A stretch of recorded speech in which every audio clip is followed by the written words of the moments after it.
प्रयागराज में महाकुंभ चल रहा है। इस महाकुंभ को और ज्यादा दिव्य और भव्य बनाने का काम अगर कोई कर रहा है तो बेशक वो सफाई कर्मचारी, जिन्होंने न सिर्फ तट को साफ बनाने की बल्कि टॉयलेट को भी साफ बनाने की जिम्मेदारी ले रखी है। जब करोड़ों की संख्या में श्रद्धालु त्रिवेणी स्नान करने आ रहे हैं तो शौच के लिए जिस टॉयलेट का इस्तेमाल करते हैं उस टॉयलेट की सफाई करने वाले जो सफाई कर्मचारी हैं उनकी जिंदगी कैसी होती है, वो कितनी परेशानी से अपना काम करते हैं, इस पर कभी चर्चा नहीं होती। मतलब जो हमारे और आपके लिए सबसे ज्यादा सुगम, सबसे ज्यादा अच्छा और स्वस्थ माहौल तैयार करते हैं ताकि हम किसी चीज को एंजॉय कर पाएं, किसी जगह पर हम सबसे ज्यादा जो है वो फ्रेश फील कर पाएं, उन सफाई कर्मचारियों की जिंदगी कैसी होती है और उनके लिए सरकारों की जो लापरवाही है वो किस तरीके की होती है, इस पर चर्चा नहीं होती। हम आपको बताने जा रहे हैं त्रिवेणी संगम में जो सफाई कर्मचारी, जो सफाई करने के लिए जो लोग नियुक्त हुए हैं, करीब 15,000 सफाई कर्मचारी, उन्हें कैसे बद से बदतर हालात में रखा जा रहा है, उनकी ड्यूटी के घंटे कैसे बढ़ाकर उनसे कराए जा रहे हैं। और आपको जानकर हैरानी होगी कि मात्र 10,000 रुपए में 15 से 16 घंटे का काम कराया जा रहा है, जबकि 8 घंटे का काम कहकर इन्हें बुलाया गया था। अब ये बताते हैं कि कभी रात के 2 बजे, कभी 3 बजे, किसी भी वक्त बुला लिया जाता है और टॉयलेट साफ करने के लिए कहा जाता है। इतना ही नहीं, भीड़ कम ही नहीं हो रही है, इसलिए ड्यूटी के घंटे भी कम नहीं हो पा रहे हैं। ये कहना उनका है जो टॉयलेट साफ करने के लिए इतने दूर से आए हुए हैं। अब उनका ये कहना है कि उनके लिए ना तो पर्याप्त व्यवस्थाएं कराई गई हैं, ना खाने पीने की व्यवस्था है, ना रहने की व्यवस्था है। जो 4x4 की तिरपाल वाला टेंट इन्हें मिला है वो भी शौचालय और गंदे नाले के बगल में मिला हुआ है।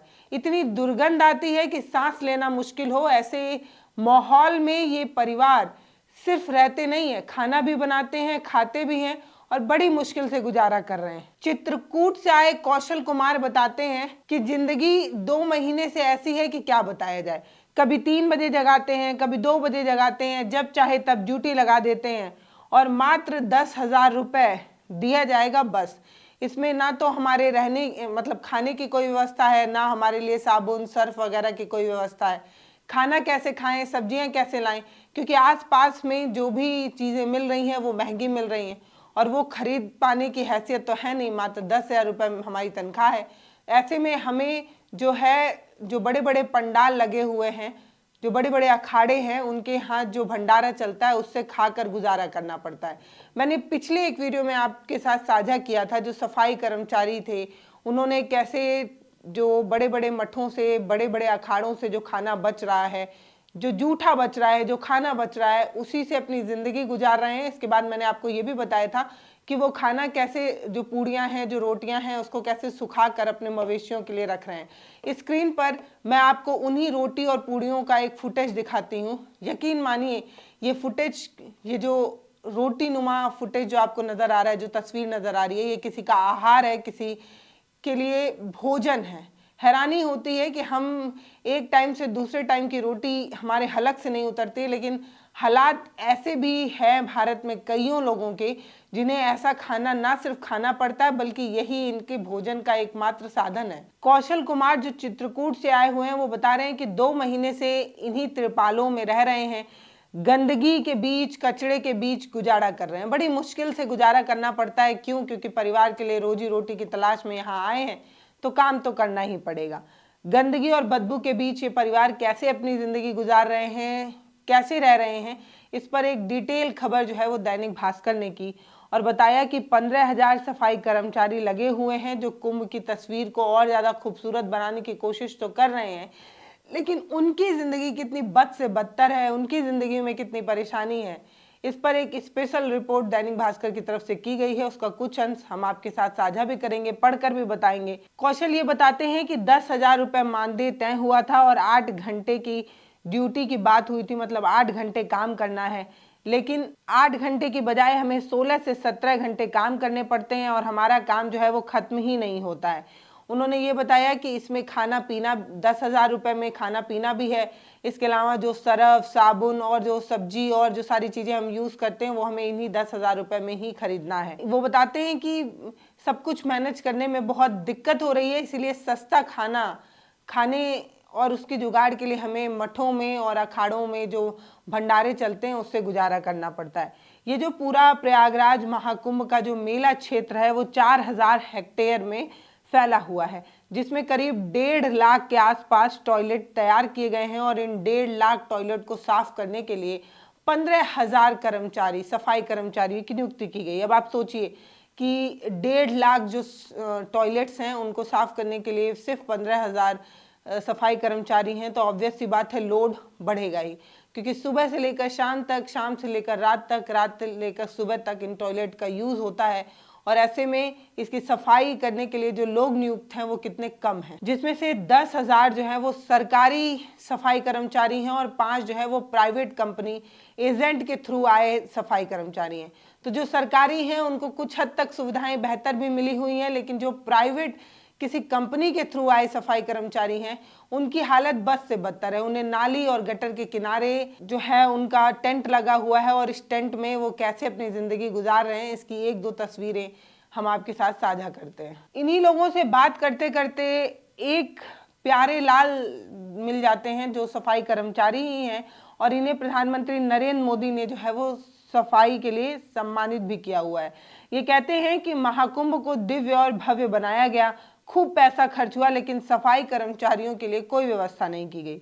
वो बता रहे हैं कि 2019 में जब प्रधानमंत्री ने उन्हें सम्मानित किया था तब से उन्हें उम्मीद थी कि उनके हालात बदल जाएंगे, उनकी स्थिति बदल जाएगी, लेकिन हालात और परिस्थितियां जस की तस बनी रही। प्यारेलाल आज भी गंदगी और अव्यवस्था के कारण बदहाल जिंदगी बिता रहे हैं और ये कुंभ के सेक्टर 4 के नज़दीक वाले मोहल्ले में रह रहे हैं और वहीं से अपना काम जो है वो कर रहे हैं। ऐसी ही एक सफाई कर्मी सुषमा है, वो बताती हैं कि पेट के लिए इंसान को कुछ भी करना पड़ता है, क्या करें, कोई सहारा नहीं है, तो हालात जैसे भी हों लेकिन काम तो करना ही पड़ेगा। उस परिस्थिति का जिक्र करते हुए दैनिक भास्कर ने कैसे लिखा है वो आपको बताती हूँ। बताते हैं कि महाकुंभ के सेक्टर 3 में रहने वाली सुषमा उन 1000 सफाई कर्मचारियों में से एक हैं जो बदतर स्थिति में रहने पर मजबूर हैं। उनके टेंट के पास नाले और टॉयलेट हैं, किसी इंसान के लिए वहाँ खड़ा होना मुश्किल है, वहाँ पर ये लोग रहने पर मजबूर हैं। यहीं पर खाना बनाते हैं, यहीं पर खाना खाते हैं और टॉयलेट के पास बने नाले के पास ही अपना बर्तन धोते हैं। इस तरीके की चीज़ बताते हैं। वहीं दूसरी ओर एक दूसरा टेंट है जहाँ 6 साल की बच्ची राधा मिली। वो कहती है कि माता और पिता दोनों सफाई कर्मचारी हैं, काम के लिए दोनों चले जाते हैं, इसलिए मुझे ही खाना बनाना पड़ता है। मुझे रोटी, दाल, चावल सब कुछ बनाना आता है और माता पिता के जाने के बाद जो 6 साल की राधा हैं वो घर का कामकाज देखती हैं, घर संभालती हैं। ऐसे ही एक सफाई कर्मी है सीमा, वो कहती हैं कि हमारे रहने की कोई व्यवस्था उस तरीके की नहीं है, जहां हम रहते हैं वो काफ़ी दूर है।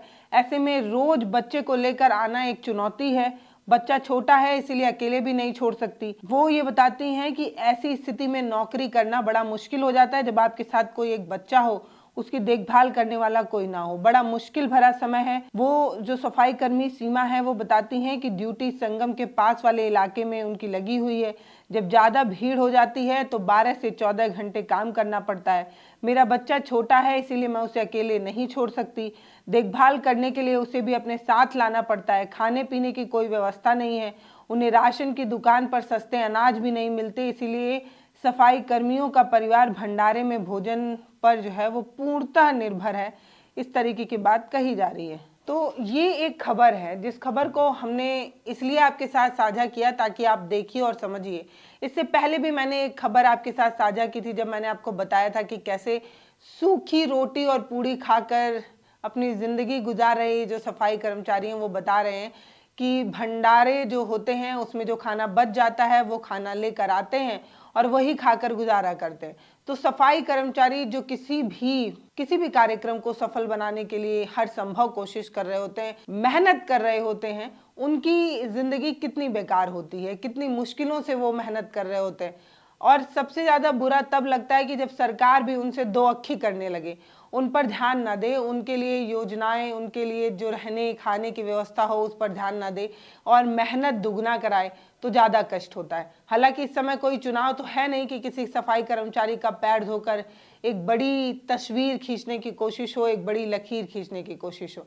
चुनाव के वक्त अमूमन किसी दलित परिवार के घर जाकर कोई नेता बैठकर खाना खाकर अपने आप को समाजवादी बताने की कोशिश करता है। ये बताने की कोशिश करता है कि उसके जहन में जातिवाद का कीड़ा नहीं है, लेकिन अफसोस कि चुनाव ना होने के समय में एक आम इंसान, एक पिछड़े समाज का इंसान या एक सफाई कर्मी की स्थिति कितनी बद से बदतर होती है कि उसे सुनने वाला कोई नहीं होता। चमचमाता महाकुंभ दिव्य है, अलौकिक है, बेशक है, लेकिन इसको और ज्यादा खूबसूरत बनाने वाले जो सफाई कर्मी हैं उनकी हालात कैसे हैं उस पर चर्चा करना जरूरी है। दैनिक भास्कर की इस रिपोर्ट के लिए उन्हें बहुत धन्यवाद है कि वो इस तरीके की पत्रकारिता को कर रहे हैं, इस तरीके की खबरों को छान कर निकाल रहे हैं। इस तरीके की खबरों पर नजर होना अपने आप में इस बात की तरफ इशारा करता है कि आप जनमानस के मुद्दों पर बात कर रहे हैं, आप उनकी बात कर रहे हैं जिनकी बात करना सच्ची पत्रकारिता है। नहीं तो सब खूबसूरत चमकीली चीजें दिखाते हैं। बहुत कम ही लोग होते हैं जो उस तस्वीर के पीछे की सच्चाई, उस तस्वीर के पीछे की मेहनत, उस तस्वीर के पीछे की जो असली कहानी है वो बता पाते हैं। तो दैनिक भास्कर की इस रिपोर्ट के लिए उनको बहुत बधाई। बाकी आपको ये वीडियो कैसा लगा वो आप हमें कमेंट सेक्शन में लिखकर जरूर बताइए। नमस्ते, मैं पल्लवी हूँ, आप भारत एक नई सोच देख रहे हैं। अपनी राय कमेंट सेक्शन में लिखते रहिए, वीडियोज को शेयर कर हमारा मनोबल बढ़ाते रहिए। बहुत धन्यवाद। चैनल को सब्सक्राइब जरूर करिए।